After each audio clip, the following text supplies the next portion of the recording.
उन्हाळा आणि व्लॉगिंग या दोन्ही गोष्टीसोबत मॅनेज करणं थोडं डिफिकल्ट होतं, पण लाईट्स कॅमेरा ॲक्शन या मागेही माझं एक आयुष्य आहे, ते म्हणजे घरातलं. आज मस्त पातोड्यांच्या आमटीचा बेत होता आणि मग काय झणझणीत आमटी बनवली आणि तीर्थाचे केस धुवून विंचरणं म्हणजे माझ्यासाठी खूप मोठा टास्क. त्यानंतर शॉपमध्ये आली, सगळ्यात प्रमुख कामं आधी करून घेतले, कारण कोणत्या कधी आणि कशा वेळी मी कोणती साडी नेसेल, पण त्यासाठी व्लॉगसाठी ब्लाऊजही रेडी असायलाच पाहिजे. हे सगळ्यात मोठं काम आहे माझ्यासाठी.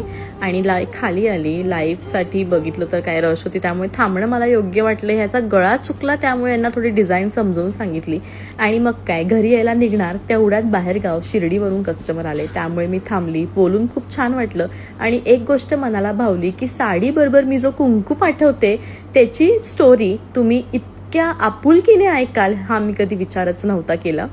आणखीन एक काय दिलं ते आता कुंकू आहे ते कुंकू जे ते कुठून येतं आपलं त्यांना ते पण सांगा. इतक्या प्रेमाबद्दल थँक्यू. घरी आली, सगळे मुलं बसलेलेच होते, यांचे फ्रेंड्स. त्यानंतर माझ्या मैत्रिणी आज काही माहेरून आल्या, त्यांनी वानोळा आणला. मस्तपैकी तो वानोळा जो होता त्यातले बोरं मी खाल्ले आणि स्वयंपाकाला लागली. त्याच्यानंतर माझ्या आणि वहिनींच्या कधीच न संपणाऱ्या गप्पा रंगल्या आणि असा गेला आजचा दिवस.